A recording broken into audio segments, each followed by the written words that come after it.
for that beautiful recitation. I really need to work on my Urdu, I think, because everyone's enjoying and I'm having a lot of trouble, but inshallah, I know what it was saying. It was love for Sayyidah Zahra. Salamullahi alayha. Sallu ala Muhammad wa ali Muhammad. Michigan, and is also an adjunct faculty at the University of Detroit Mercy. Imam Kazerooni was born in Najaf al-Ashraf in Iraq, where he began his religious studies at an early age. In 1974, he was arrested by Saddam's brutal regime, where he spent many months in prison. After being released, he completed his seminary studies in the holy city of Qom, Iran. He has taught Irfan, Islamic law, theology, tafsir, ahadith, Islamic history, and has engaged in comparative studies of Islam with other religious Judeo-Christian works. He has received numerous awards for peace initiatives between communities, including the Martin Luther King Award for Peace Building. In addition to his Islamic studies, he has also a degree in petroleum engineering, an MBA in management, a master's in global studies, and a master's and PhD in theology studies from the University of Denver and the Iliff School of Theology. MashaAllah. There is much more that actually can be said, but inshallah we make the dua that the Imam is given tawfiq from Allah subhanahu wa ta'ala to continue to serve Islam, his community, and all of humanity the way he has been doing so for so many years. Please kindly help me in welcoming him to give his presentation on our beloved mother of the believers and the A'imma. Please welcome him with the salawat ala Muhammad wa ali Muhammad. Allah.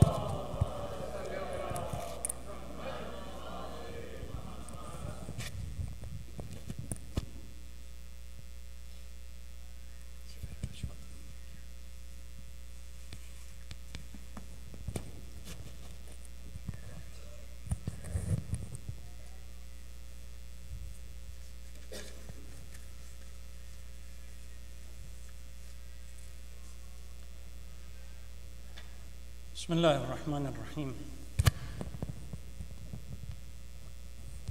الحمد لله رب العالمين بارئ الخلائق أجمعين باعث الأنبياء والمرسلين ثم الصلاة والسلام على سيدنا ونبينا وحبيب قلوبنا أبي القاسم المصطفى محمد وعلى آله الطاهرين.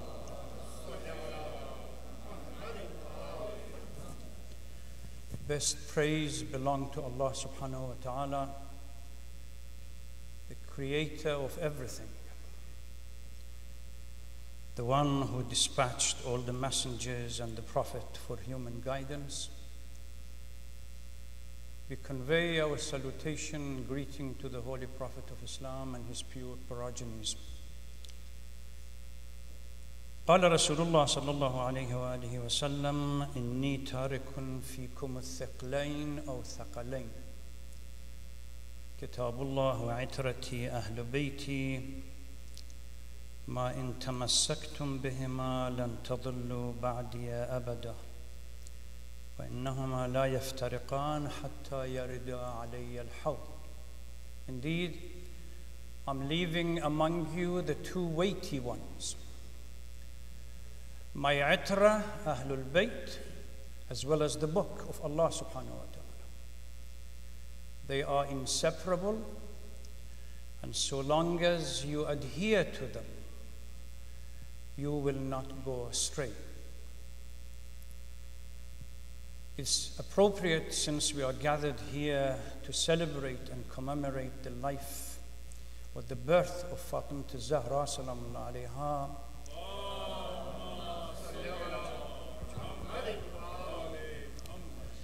to offer our heartiest congratulations first and foremost to our living Imam. May Allah subhanahu wa ta'ala hasten his return.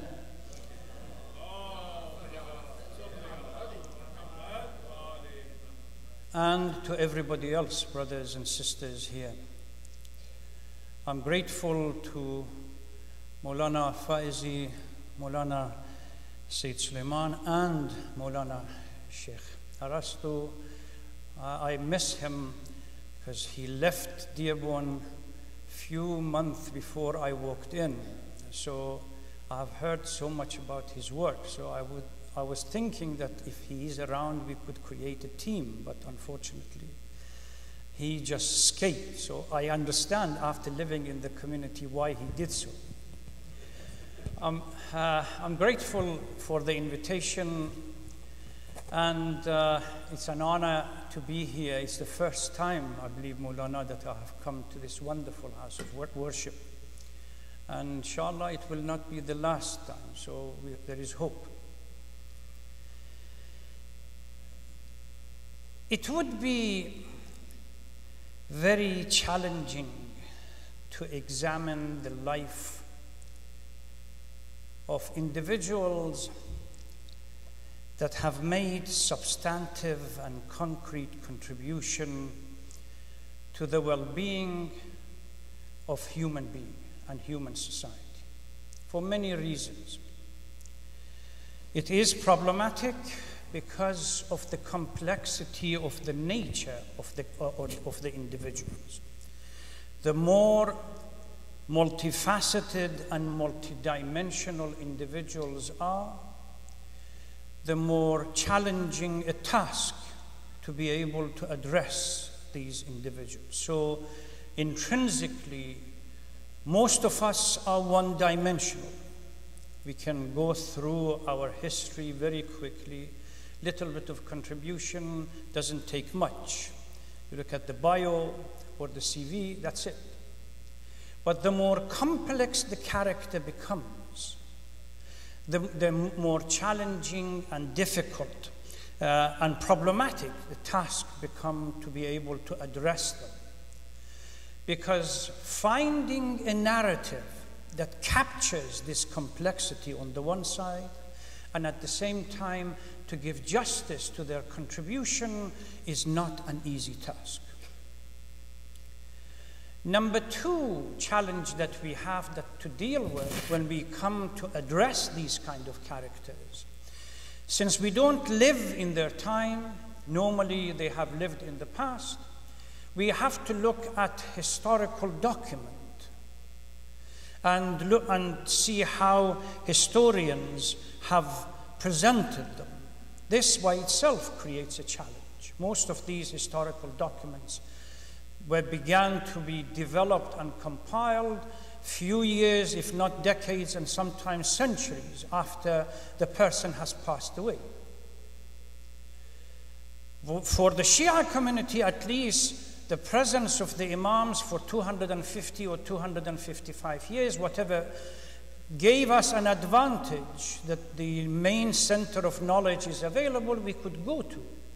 But other historians that come from other schools of theology, with the demise of the Holy Prophet, as far as they were concerned, the door to acquiring knowledge directly from the character was shut, which created its own challenge. And when you contextualize this with the prohibition that the first and the second Khalif imposed on the narration of ahadith, because they were afraid that these ahadith would go back to Ahlul Bayt somehow, it took them about 70, 80 years before they started discussing about ahadith. And this is why they had to come to the fifth Imam and the sixth Imam to ask for ahadith. It becomes even more challenging. If these were not enough, there is another added complexity.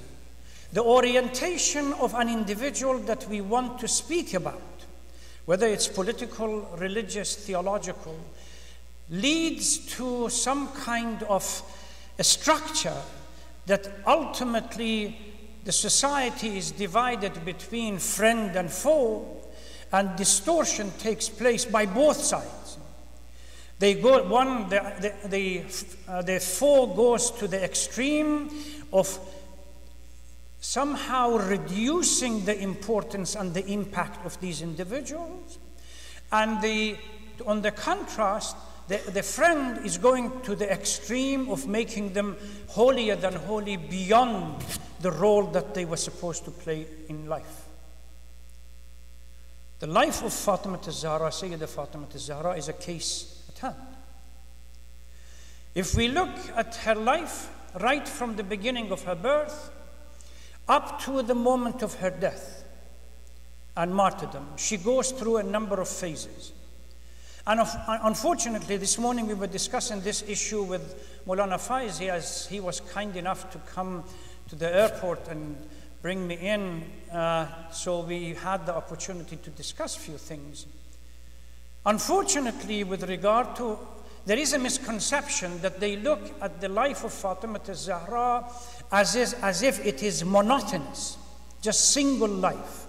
They are not prepared to accept that childhood is independent of motherhood, motherhood is independent of wifehood, wifehood is independent of social responsibility within the society. All these are separate issues that requires time to be given justice so that we can analyze. And as soon as Fatima Zehra's life is we immediately move towards how good a wife he was, how good a mother he was, how good a, daughter he was, etc., etc. No doubt. Without exception, I haven't seen anything in any history coming even close to the life of Fatima Zehra. Salamun alayha. It suffices to look at few comments about their multiplicity of roles. As a wife, as a daughter, her father called her Abiha. The Holy Prophet says, the compassion of this little girl for me exceeds the compassion of my mother. What else do we need to say about her role as a daughter? As far as the motherhood is concerned, just read the material, the literature that we have from our Imams regarding how she played a role in bringing up her children.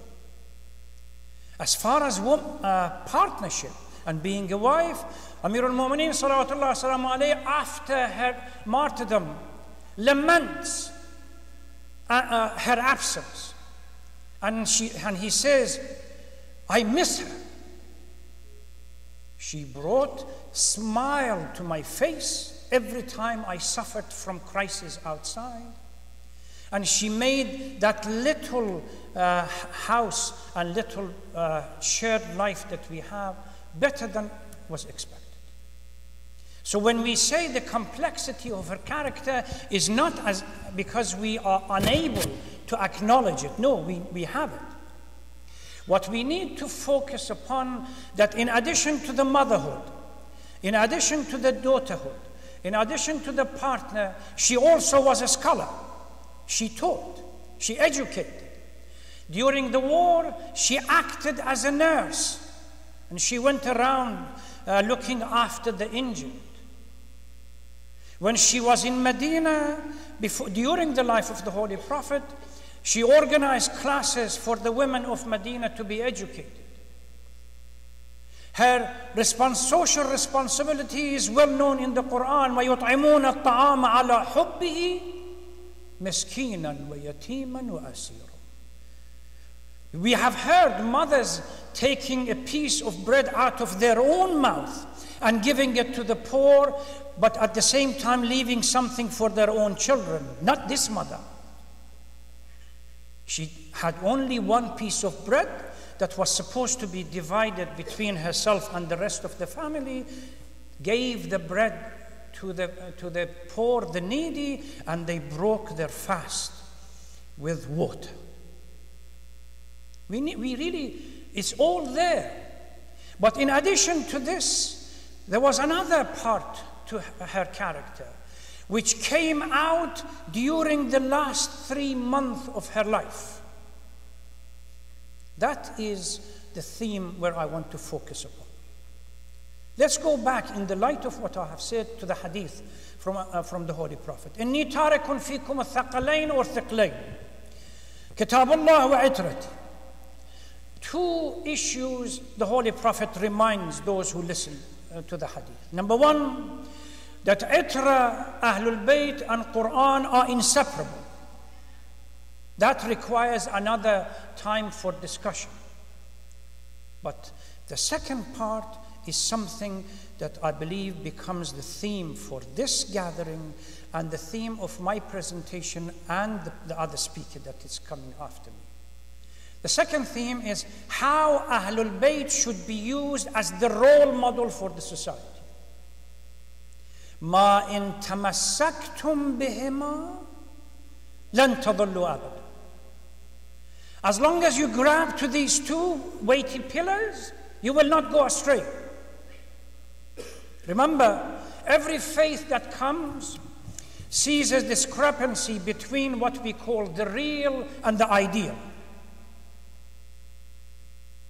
It wants to guide the society towards a position where it should be.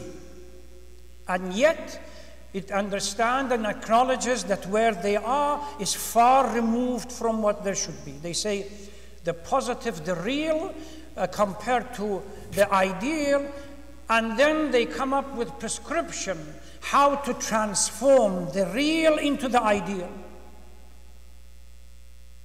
How can we achieve those unique individuals? And no faith or philosophical ideas or ideology can have any meaningful existence in reality if it cannot provide for its followers living examples that they can look up to. Otherwise, the entire thing remains abstract in our mind. If we want people to understand, if I'm going to follow the edicts of the Quran, if I'm going to follow the commands and the guidance of the Quran to the best of my ability, where is the goal? The goal is where we should be. Ultimately, the Quran says, وَمَا خَلَقْتُ الْجِنَّ وَالْإِنسَ إِلَّا لِيَعْبُدُونَ. Ibadah is not this prayer that we offer, that as soon as we say Allahu Akbar, the mind goes into all over the place. If you are a professor, your mind goes into the school, the teaching, grading, and so on. If you are a businessman, your mind goes into from one shop into the other.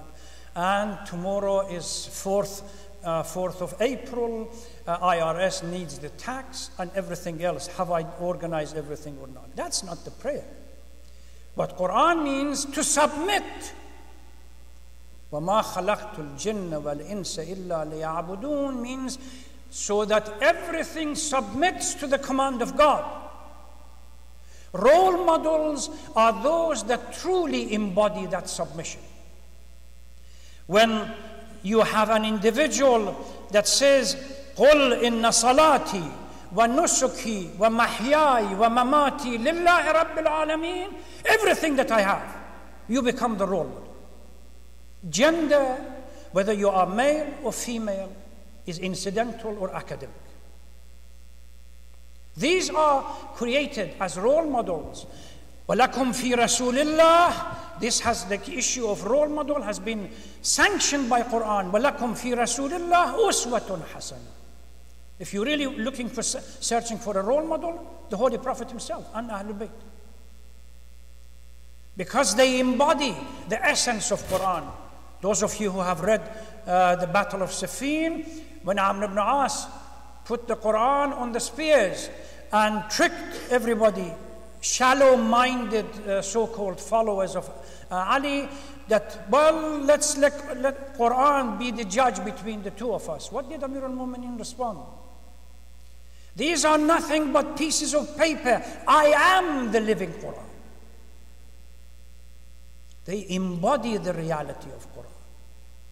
They are the role model because they embody the reality of the faith.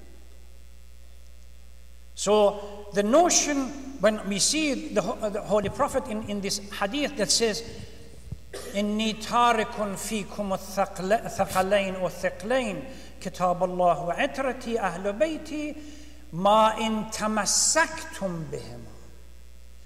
I understand and I acknowledge where we are. If you want to move from the real world into the ideal world, there is no other way option but grabbing hold of these two.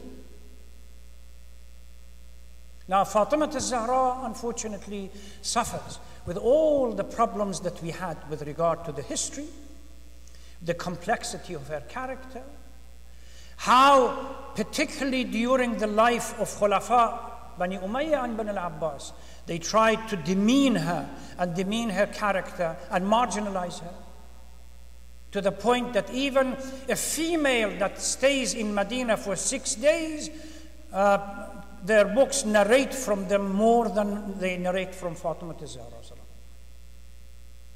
But this is one of the fundamental crises that we have to deal with.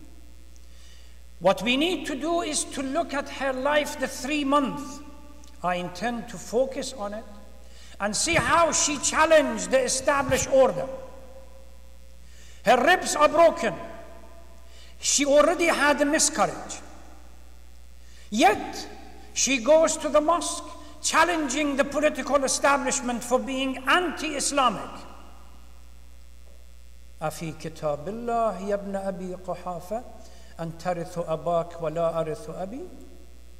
Where is in this book that you are trying to present that you can inherit from your father, but I cannot? Haven't you heard that various prophets before Prophet Muhammad, they inherited from their father? Is this a new religion that you have brought? Or is it misinterpretation or deliberately misguiding the society? Then she turns her face to the community and says, when Allah subhanahu wa ta'ala took the Holy Prophet away, the responsibility of protecting this faith was left into your command and your hand. You are responsible. Forget about the political establishment. They may have other agendas, but you are responsible to protect this faith and pass it to the next generation. When we commemorate her birth, how much time do I have?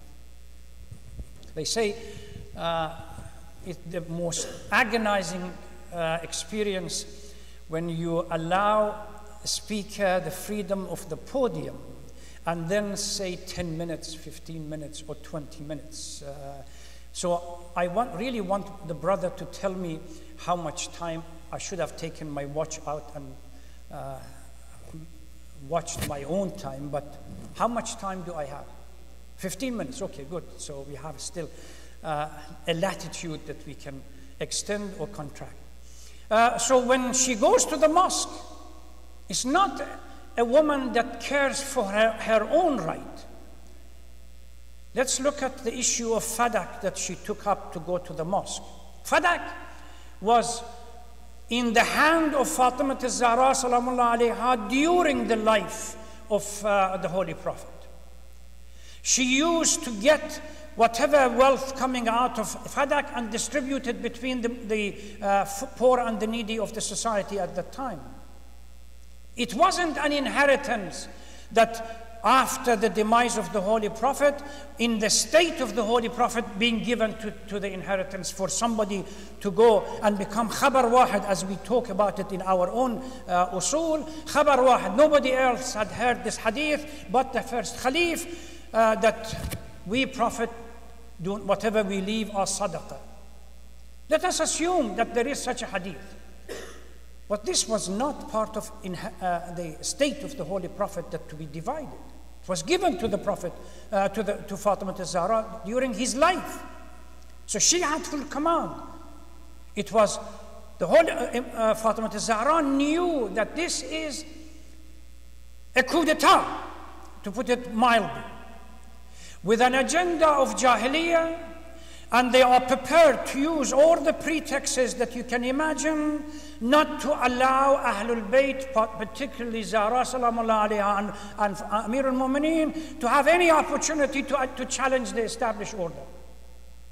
And the existence of such a huge income from fadak would have given them the political as well as the economic clout. It has to be removed. When finally, and look at the conversation, this is recorded in books of history, when finally the first Khalif realizes that there is no justification based on religious and jurisprudential point of view, and leans and begins to think, well, in that case, Fadak has to be given. Later on becomes the second Khalif. What does he say? He says, how on earth are you going to support economically the Baytul Mal for all the Muslims and the Ummah? It's a huge income coming from it.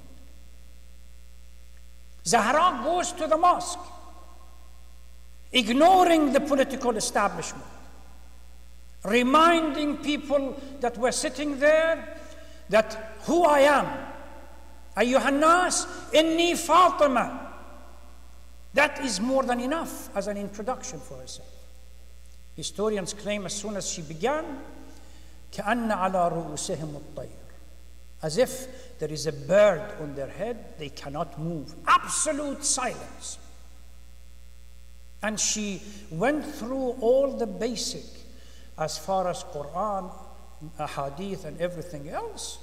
And then, after reminding the sisters and the brothers that were in the mosque that you are as Ummah responsible for this faith, then went back and finished the job, directly challenging the established order,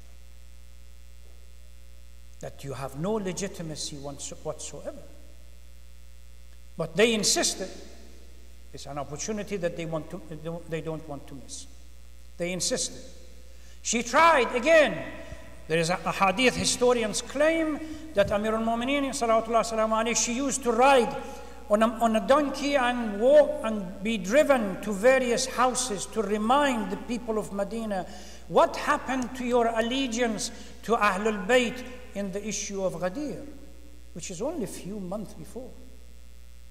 But unfortunately, a society preferring the comfort zone to their religious responsibilities. And then once at the end, these are social responsibilities. She cared for the society. When the women of Medina came to visit her when she was sick, look at the way she talks to them. I have nothing but absolute contempt for your men. Why? Because they swore allegiance to the Holy Prophet to protect Ahlul Bayt. And as we say in mathematics, they went non-linear. I have nothing but contempt. And finally, when the news goes around that Zahra is going to die soon, and with absolute contempt for everybody because of what they have done, in that meeting, go and read her speech. In that meeting, she clearly tells the women of Medina, this camel that you created is not going to give you milk, it's going to give you poison and blood. And that's exactly what happened. Because people stepped back from their responsibility, and within a short period of time, Marwan ibn al-Hakam, that was pushed out, exiled from Medina by the Holy Prophet, comes back, becomes the son-in-law of the third Khalif, and compensated for the days that he was exiled with what? With the money from Baytul Mal. And soon after Muawiyah and Yazid, an abdication of Muawiyah ibn Yazid, Marwan ibn al-Hakam becomes Khalifatul Muslimin. Or the grandson of the Holy Prophet is slaughtered on a broad daylight under the banner of Islam. Islam becomes devoid from inside, becomes a hollow, just a shell, a prayer. Just go and read. Shem 16 times walked to Mecca. Ibn Ziyad, not Ubaidullah, his father, was in the house of Amir al-Mu'mineen when they came in. And then, in the Battle of Siffin, Shem was injured. Had he died, it would have been a martyr. Look at what happens when the love for material takes over at the expense of the principle. The glamour of life, the shackle of material life takes over. This is why Abu Abdullah Hussein said, "An-nasu abidu dunya." When you step back from your responsibility, nafs ammara comes and you become the servant, the shackled to the material life and the nafs al-ammara. What we really need to learn from the life of Zahra is her social responsibility. Yes, we need to know that how did she behave as a daughter for our younger daughters, how she behaved as a mother for our mothers, how she behaved as a partner for our partners. But these are not mutually exclusive responsibilities. She was all of this and at the same time fought injustice. She told women all around over then, and her message stands up to today. Don't accept either marginalization within a society that considers you inferior and male are superior. You become naqisatul aql, naqisatul deen, naqisatul had, and everything else. That we really need to go back and reread these ahadith to find out exactly under what context they were said. Or look at the Western modality that creates an image for you and turns you, it's a foreign concept, turns you into what? Dolls, and then sells you around for people to see. None of these are you. You can be a woman. You can be a Muslim or Muslimah. You can be a wife. You can be a daughter. You can be a partner. You can be a mother. And at the same time, you can be working in your social responsibility. You can be caring for the society. You can be truthful. You can be a stand for justice. Never accept marginalization. In our society, unfortunately, it's not just the modality which imposed on us from outside that we have to fight. We really need to go back to our own ahadith and our sources. And alhamdulillah, in Iran, there are a number of debates taking place. In Lebanon, started in 1994 by Marhum Sheikh Muhammad Mahdi Shamsuddin. Sayyid Fadlullah talked about it. And in Iran, Ayatollah Sana'i and a few others. Now they have started yesterday, the day before yesterday, Muhaqqaq Damad gave a lecture in one of the schools in Qom exactly on this. That we shouldn't be literal on some of these ahadith. We really need to go back and understand the context, because some of the ahadith that we have issue that a woman is naqisatul aql, inherently somehow inferior in intellect, or a woman is naqisatul deen, her faith is inferior. Why? Because there is a menstrual period that she has. If she is following the command of Allah subhanahu wa ta'ala during that menstrual period and not praying or fasting, why should it be some kind of a disadvantage on her? We really need to address these issues. And then when we go to the universities to start talking about human rights, boom, it comes. Women's right in Islam, you are being challenged with it. I think I have close to the 15 minutes or finishing my time. I pray to Allah subhanahu wa ta'ala. It's a privilege to be a true follower of Ahlul Bayt.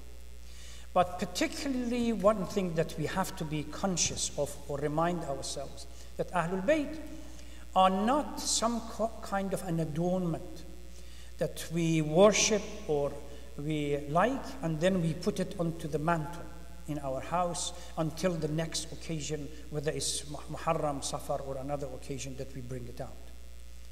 They are role models.